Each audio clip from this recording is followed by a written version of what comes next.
Hello students, আমি তোমাদের প্রিয় নীতিশ স্যার জ্ঞানজ্যোতি কোচিং সেন্টারের পক্ষ থেকে তোমাদের প্রত্যেককে জানাই স্বাগত। তো স্টুডেন্টস, আজকে আমি তোমাদের সঙ্গে যে বিষয়টি আলোচনা করব সেটা হচ্ছে জালিয়ানওয়ালাবাগের হত্যাকাণ্ড। DSC history CBCS 4th semester, যারা নর্থ বেঙ্গলের আন্ডারে বিভিন্ন কলেজগুলোতে পড়াশোনা করছো তাদের জন্য কিন্তু আজকের এই ক্লাসটা অতি গুরুত্বপূর্ণ। তো তোমাদের জালিয়ানওয়ালাবাগের হত্যাকাণ্ড এই ক্লাসটি বিস্তারিত আমি আলোচনা করব, তোমরা ধৈর্য ধরে শোনো। দেখবে তোমাদের পুরো ক্লাসটা একদম খুব সুন্দরভাবে পরীক্ষায় প্রশ্নটা আসলে তোমরা কিন্তু খুব সুন্দরভাবে লিখে দিয়ে আসতে পারবে পরীক্ষায়। তো প্রথমত আমি বলি 1919 খ্রিস্টাব্দের 13ই এপ্রিল পাঞ্জাবের অমৃতসরে জালিয়ানওয়ালাবাগের হত্যাকাণ্ড ঘটনাটি ঘটেছিল। আবারও বলছি, 1919 খ্রিস্টাব্দের 13ই এপ্রিল পাঞ্জাবের অমৃতসরে জালিয়ানওয়ালাবাগ উদ্যানে, ঠিক আছে, এই যে তোমার হচ্ছে জালিয়ানওয়ালাবাগের হত্যাকাণ্ড, এই ঘটনাটি সম্ভবপর হয়েছিল বা এই ঘটনাটি ঘটেছিল।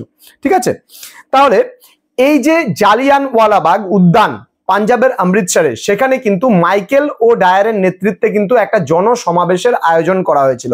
জনসমাবেশ তোমরা নিশ্চয়ই জানো, দেখবে যে এখন যেহেতু আমরা পশ্চিমবঙ্গের বাসিন্দা, সেহেতু দেখবে যে আমাদের বিভিন্ন জায়গায় মুখ্যমন্ত্রী জনসমাবেশের আয়োজন করে, সেখানে প্রচুর লোকজন আসে।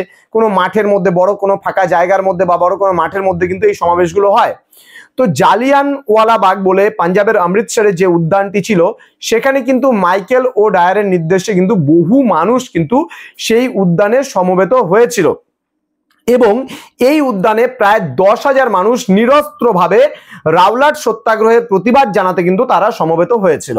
বোঝা গেল, রাওলাট সত্যাগ্রহের প্রতিবাদ জানাতে কিন্তু এই যে প্রায় 10,000 নিরস্ত্র মানুষ কিন্তু এখানে সমবেত হয়েছিল এবং এই মানুষগুলোর ওপর কোনো রকম সতর্কবার্তা না দিয়েই কিন্তু মাইকেল এবং ডায়ারের নির্দেশে কিন্তু মানে টানা 10 মিনিট ধরে 50টি রাইফেল থেকে অনবরত কিন্তু গুলি বর্ষণ করা হয় এবং এই বাগানে প্রবেশ করার এবং বাগান থেকে বাইরে বেরোনোর গলিপথ ছিল শুধুমাত্র একটা, যার জন্য কিন্তু কি হয়েছিল, প্রচুর মানুষ সেখানে মারা গিয়েছিল।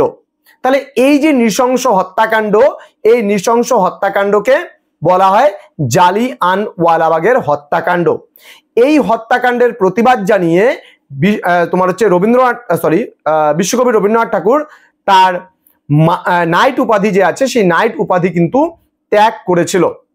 তো স্টুডেন্টস, এই ছিল তোমাদের জালিয়ানওয়ালাবাগের হত্যাকাণ্ড। দেখো জিনিসটাকে গল্পের মতো জিনিসটাকে পড়ো একেবারে। কি 1919 খ্রিস্টাব্দের 13ই এপ্রিল পাঞ্জাবের অমৃতসরের জালিয়ানওয়ালাবাগ উদ্যানে জালিয়ানওয়ালাবাগের হত্যাকাণ্ড ঘটেছিল এবং মাইকেল ও ডায়ারের নির্দেশে রাওলাট আইনের প্রতিবাদ জানাতে এখানে কিন্তু নিরস্ত্রভাবে প্রায় 10,000 মানুষ কিন্তু এই উদ্যানে সমবেত হয়েছিল।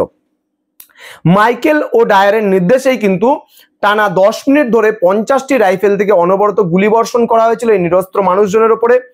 ফলে প্রচুর মানুষ আহত এবং নিহত হয়েছিল এবং এই বাগানে যেহেতু প্রবেশ করার এবং বাইরে বেরোবার গলিপথ ছিল খুব সরু, সেহেতু প্রচুর মানুষ এখান থেকে বেরোতে পারেনি, তারা মারা গিয়েছিল, অনেকে তো পদপৃষ্ঠ হয়েও মারা গেছে। তাহলে এই যে নৃশংস একটা ঘটনা, এই নৃশংস হত্যাকাণ্ডকেই ইতিহাসে কিন্তু জালিয়ানওয়ালাবাগের হত্যাকাণ্ড বলা হয় এবং এই হত্যাকাণ্ডের প্রতিবাদ জানিয়ে বিশ্বকবি রবীন্দ্রনাথ ঠাকুর কিন্তু নাইট উপাধি ত্যাগ করেছিল। তো আজকের ক্লাসটি এতটুকুই। তো স্টুডেন্টস, তোমাদেরকে বলবো যারা এখনো চ্যানেলটিকে সাবস্ক্রাইব করনি তারা অবশ্যই চ্যানেলটিকে সাবস্ক্রাইব করে পাশে থাকা বেল আইকন অল প্রেস করে দাও, যাতে নেক্সট টাইম দিয়ে কোনো ভিডিও আপলোড করলে তার নোটিফিকেশন তুমি পেতে পারো। এছাড়া তোমরা যদি আমাদের কাছে পরবর্তী সেমিস্টার বা এই সেমিস্টার অনলাইনে পড়তে চাও তাহলে অবশ্যই যোগাযোগ করতে পারো। আমাদেরই অফিসিয়াল নাম্বার 6295916282 নম্বরে অথবা 7076398606 নম্বরে। তোমাদের সঙ্গে দেখা হচ্ছে আরেকটা নতুন ভিডিও নিয়ে খুব তাড়াতাড়ি। ততক্ষণ তোমরা ভালো থেকো, সুস্থ থেকো। Thank you so much. Thanks for watching. After all, thank you.